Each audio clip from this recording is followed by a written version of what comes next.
Hello, everyone. Welcome on in. It's Betting Weekly Game Bet Match. It's your number one tennis betting podcast and YouTube show brought to you in association with Bet Rivers, your hometown sportsbook. I am sounding extremely croaky today. I apologise already because I was out singing Oasis till the early hours of the morning here in New York. I'm travelling back a little bit later on, so please forgive me for today. I've got some throat lozenges and stuff like that. When I get back, it should be okay. But anyway, please hit the subscribe button. If you can hear me through my croaky state, please hit the subscribe button. Please hit like, give us your comments. Let us know what you think of the show. And please do that first of all. And let me introduce you to our senior ATP Tour handicapper. It is Sean Calvert. Sean, I apologise in advance for my voice. Apologise. It's all right. You know the band is supposed to do the singing, right? Not you. Well, I think for 2 hours of my life, I think I'm the front man of Oasis. So I go into a Liam Gallagher mode and I can't help myself, I'm afraid. Fair enough. You're enjoying yourself. That's all that matters. I'm all right. It's back to school day today, so it's happy back to school day to all the parents out there whose kids go back to school today. And that 6 weeks normally feels like about 6 months. So, very happy today myself, I have to say. Fireworks be going off in the Calvert household. And I don't like fireworks. I've got a real issue with fireworks. Don't like fire. Why don't you like fireworks? I cannot stand fireworks. I don't mind like an organised display. What I don't like is randoms just setting off fireworks. It's just annoying. And they do it around here a lot, actually. So, someone's birthday, let's throw some fireworks out. And they always do it about 10 o'clock at night as well. So, Lagan's trying to get to sleep, or, the dogs all start barking. And my next door neighbour had to get a new roof on their conservatory, actually, because someone put a firework out, obviously went miles in the air, came down, landed on the roof of their conservatory, smashed it, and they had to get a whole new roof for the conservatory. So, yeah, don't get me on fireworks. Can't stand them. If anybody is in the Leon Sea area or within sort of a 5 mile radius, please set some fireworks off tonight. Have a good party. Whatever reason. I will be phoning the council straight on the phone, no problem. Not having that. Amazingly, without the fireworks, we have reached the quarterfinal stage already over in New York at the US Open. Seems to have gone quite quick this tournament. Sometimes tennis tournaments seem to go on a long time, but because we're over here, you've been over here, I've been over here. It seems to have gone really quick. Yeah, it's just, we're in the quarterfinals already. It does. I think it's because we've been there, I think, and back, and I've obviously come back. You're coming back tomorrow. It has seemed to have gone quite quick. Well, Bublik certainly went quick last night, didn't he? Very quick. 25 minutes or whatever it was. It has gone quite quick. We didn't have a great day yesterday. I think we were unlucky yesterday. Minaur should never have taken to the court, by the way, against Musetti. Sick. Some virus or whatever. Didn't even have the decency to retire, having been bageled in the second set, and clearly absolutely no chance of getting back into that one. Didn't retire, so that cost me. And then obviously later on, Bublik produced not a great performance, let's say. He probably wasn't going to win anyway, but his best form is way, way better than that. His serve wasn't doing anything for him at all, and Sinner was loving it. So, but yeah, we're in the quarterfinal stage already. It's not been too bad. The tournament's been pretty decent for us so far. Yesterday was probably the only bad day that we've had. So, it's been good. Yeah, we're still in profit, I believe, for the tournament. Even though we have a bad day to finish yesterday. And obviously on these shows, if you bet everything that we had said, you're just under 14 units of profit up on the year. So 13.81 units. I'm going to rattle these on as quickly as I possibly can, Sean, to prevent me from talking for too long.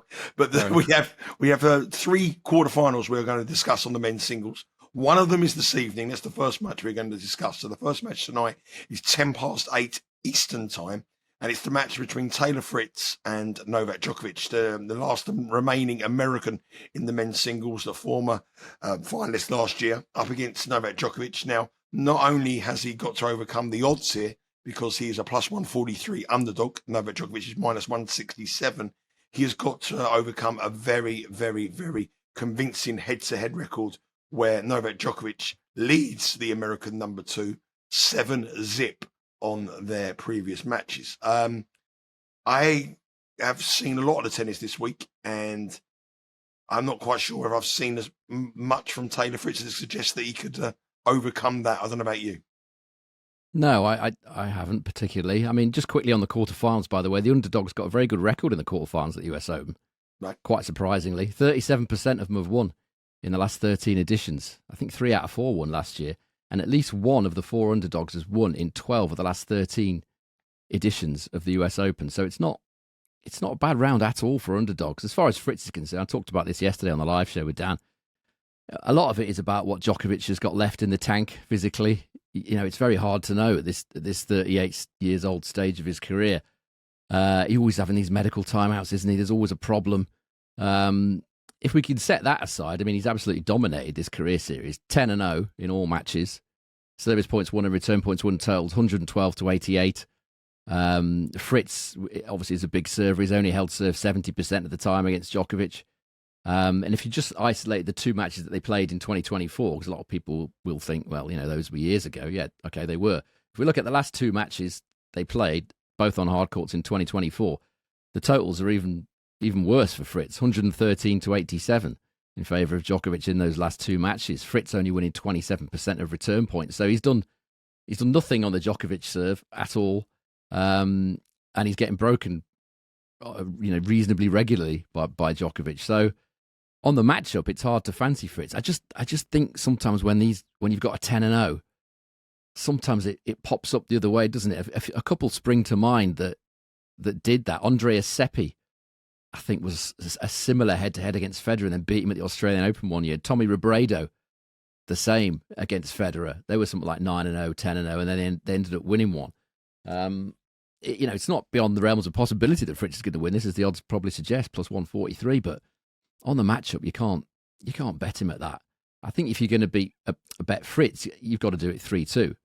I think that's the way you've got to do it. Him to win on physicality in a fifth set against the 38-year-old. For me, Fritz, he just lacks that extra layer to his game still. I've talked about it so many times. He doesn't come to the net. He's got a very good baseline game, big serve, decently big forehand, backhand's pretty reliable, not fabulous, but pretty good. And obviously the decent forehand.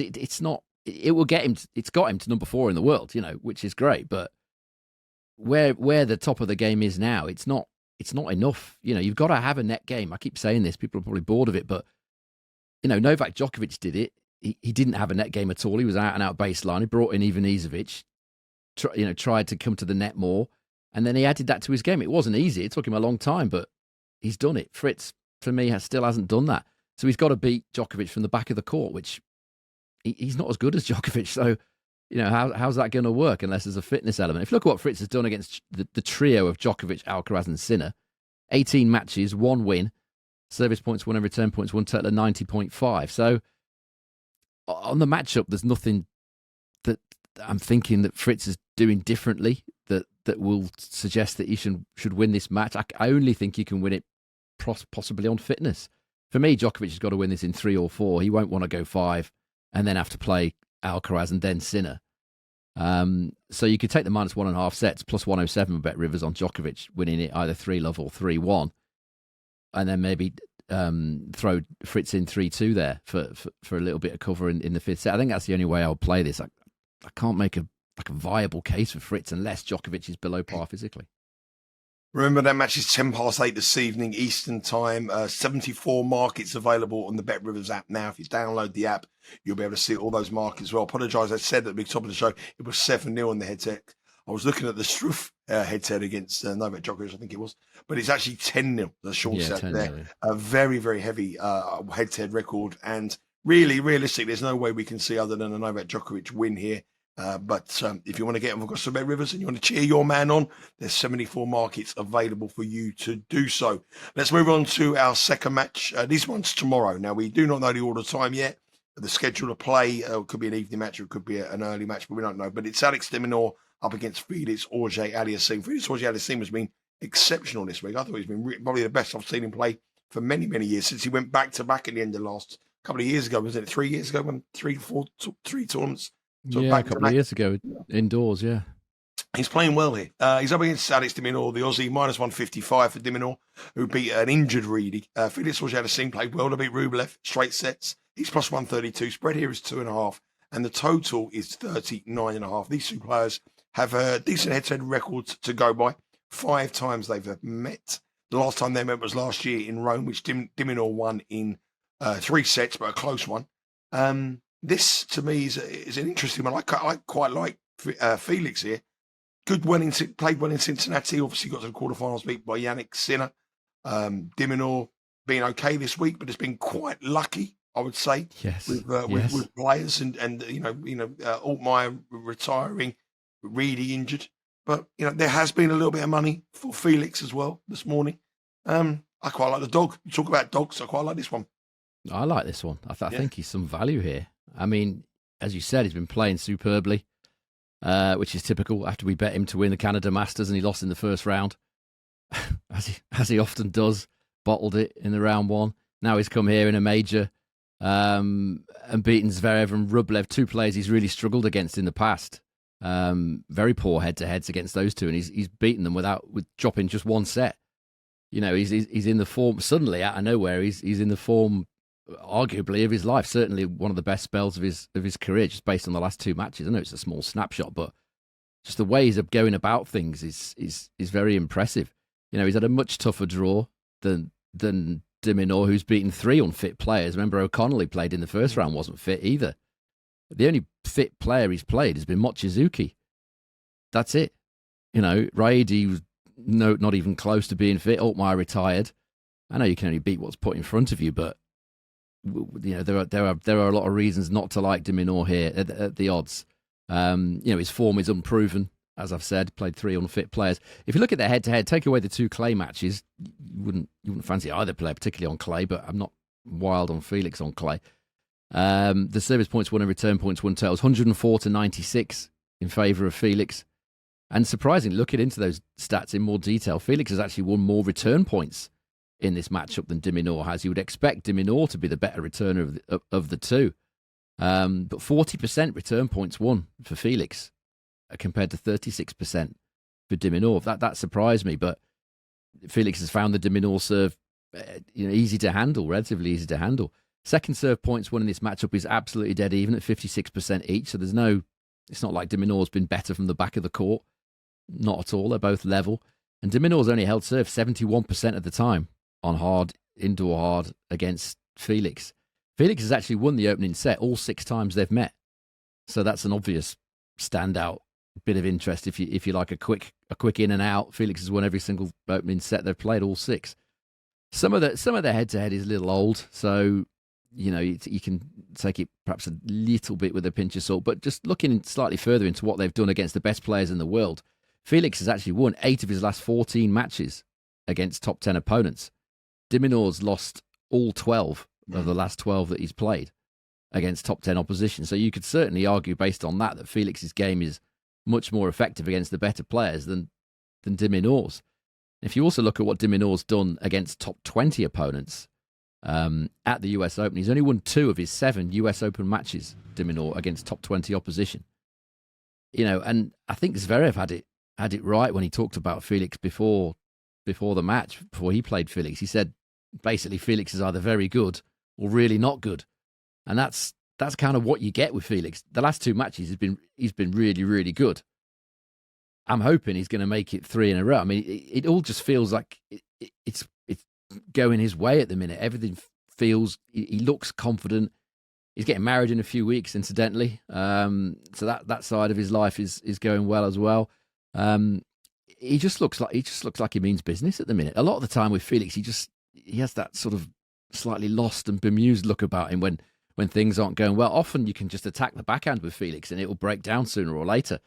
That didn't happen against Zverev. It didn't happen against Rublev. He's playing the best tennis, as I said, that he's played for a long time.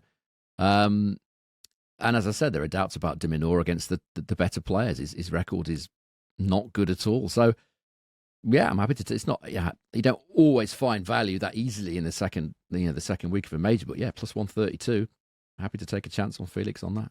Plus 132 available now on the Bet Rivers app. Head across to that. And obviously, if you do have a bet on Bet Rivers, you'll be able to live stream as well. So you can bet live and watch live with Bet Rivers. If you like what you hear on this show, sign up for our newsletter, get exclusive tips and the free Insider magazine. Sign up for free at bettingweeklystudios.com. And just reminder, the US Open Profit Boost is still going.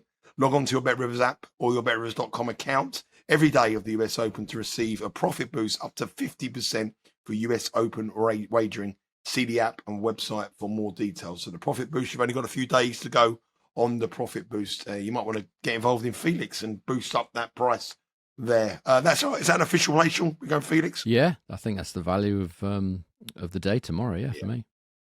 Our final match is an all-Italian affair. Lorenzo Musetti against Jannik Sinner. Lorenzo Musetti came through another all-Italian affair to set this up. He beat his good friend Caboli. Sinner was just... I don't know how to explain that. I didn't watch it because obviously I was at the Oasis concert, but I was following it on my phone, and we were a bit on Bublik. I don't know if it was Sinner being brilliant or Bublik being bad. You'll explain to me a little bit more. But he's got a decent head-to-head record here against his countrymen. We know Musetti's had problems over the last few months with injury concerns, but Sinner is still a massive favourite here with Bet Rivers. If you're looking at the price, you're not going to get rich. It's minus 1430, so you have to risk $1,430 to win 100. Lorenzo Musetti is 9, a spread of 7.5, a total here of 32, and even a Sinner 3-0 win is minus 157. Now, I suppose this is probably the hardest one to find some value of the three we're speaking about here. But I mean, is there any way we can oppose Sinner in any form? No, but there's a way you can bet it if you want to. For me, I mean, Musetti's been playing well, as you said a few days ago, but he's faced two unfit opponents. Caboli wasn't fit, ended up retiring. Minaur, as I said, was sick, some virus or other. Virtually retired, didn't, annoyingly, but two players that there was nothing coming back from him at the other side of the net. I just think, in a big match against a big player in a huge tournament on a hard court, I just don't see Musetti winning or even being that close, particularly. As I said, he was helped out by a sick Minaur yesterday, and Sinner was, rather annoyingly for me, back to his best, really, against what was a pretty awful Bublik. Yes, this is what you get with Bublik. And, you bet in a 10-1 shot against the world number one, and the 10-1 shot plays like 50% of what he's capable of, and the world number one's probably like 80-90% of what he's capable of, then occasionally you are going to get a result like that. Yeah, it's annoying, but what can you do? I don't think Bublik could really do that much. He's maybe a little fatigued after that Tommy Paul match, just wasn't serving well at all, wasn't hitting his spots. And Sinner cleaned him up very, very easily. But as far as this is concerned, there's nothing really in Musetti's hardcourt record that suggests he can beat Sinner in these conditions. Again, if we look at the trio of Djokovic, Alcaraz and Sinner, you see what Musetti's done against them on all surfaces, very similar to Taylor Fritz, really. 2 wins, 17 losses, service points won and return points won, total of 88, holds serve just 58% of the time. Now, if we isolate that to outdoor hard only, 0 wins, 4 losses, service points won and return points won, total of 84, and he holds serve 53% of the time. Now, he has changed his serve in the last sort of month or two, changed the technique that he's used, and it is looking pretty good when it works, and it may help him hold a bit more than matches in the past against these elite guys. But the other side of the coin is he only got 50% of them in against Minaur, and he only got 51% of them in against Caboli. So if he's doing that, he's got no chance of even winning a set. I would suggest he's got to be way up there, 60-65%. To even test Sinner, I would suggest. I mean, Sinner plays too fast for Musetti, on a quickish court. You can rush that single-handed backhand. It just looks a tall order for me, for Musetti. I think the way I would play this, if I was having a bet on this, I would take Musetti under 12.5 player games at minus 112 with Bet Rivers. That's 1.89. I think 12.5, I think that's quite a high line, given that he's playing a Sinner who is, on the Bublik match in great form. The prior match, when he played a single-hander in Shapovalov, he wasn't in such great form. So Musetti's going to need Sinner to play more like he did against Shapovalov than Bublik. But, we're getting to that, quarterfinal stage of a major. I'm not sure he's going to put another ropey performance in here. So, yeah, I would take Musetti under 12.5 player games here. I think Sinner should come through this, relatively comfortably. There is a better way on the price to get with Sinner rather than taking Sinner 3-0. So effectively what you're doing, really. 3-0 was minus 157. Sean has come with an angle there, minus 12.5 games for Musetti. Is that an official play? No, I'm just having the one official play, which is the Felix one today, plus 132, I think he was, to beat Minaur. Just before we go, this might drop in time, but obviously the first match on court today is Carlos Alcaraz against Lehecka. I know you're quite a big Lehecka fan, and we've spoken many times about him, and you think he's a player, and you was impressed by seeing him up close and personal over in New York. Can he cause any problems for Alcaraz today? Yeah, possibly. I mean, I went through this in a bit more detail with Dan yesterday. If you want to catch the live show, you can the rerun of the live show. You can check it out. But I feel like, again, it feels like a 3-1 kind of game to me, to the favourite. I can see Lehecka winning a set. I mean, I could go through it in detail if you want me to. I mean, that's absolutely fine. I've still got the stuff on my screen here that I talked about. We'll get people to go across to the live show. We know we can get they can watch that. But I just know that you rank him very, very highly when he's on his best. When he's at his best, yeah. I mean, he beat Alcaraz on a hard court in Doha earlier on this season. He shouldn't have done. I mean, Alcaraz was 4-2 up in the final set, lost the last 4 games in a row, which is very surprising. But yeah, and he played him pretty tough at Queen's Club as well. So yes, on his day, I think he can cause some damage. I don't think he'll win, which is why I went for the 3-1 to Alcaraz. A bit of a hot dog pick there, but yeah, he could cause him some problems. He can make it close. Yeah. Yeah, Betting Weekly Live is available today at 11 o'clock Eastern Time and throughout the week at 11 o'clock Eastern Time. And Betting Weekly Tennis Live is on at 1 p.m. Eastern Time. And the guys will be breaking all through the live window there as well. And I will be returning tomorrow. So we'll get back to normal service tomorrow, looking at the semi-finals, previewing the final here on the Betting Weekly Game Bet Match. If you want to follow our socials, you can. Because We Win is our handle. Give us a follow on there. And obviously, there's no football this week. It's an international break, which means that we have no Premier League show and no extra time. They will return next week.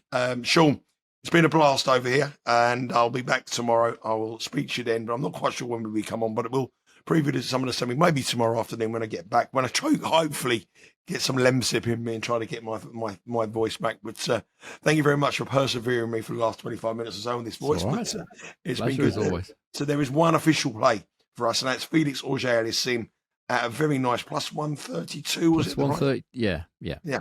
Very nice price that to Felix Auger-Aliassime to beat Alex de Minaur. That's the only pick here from the show. Sean, thanks for your time. Good luck with your bets. We'll speak to you all again next week. Take care.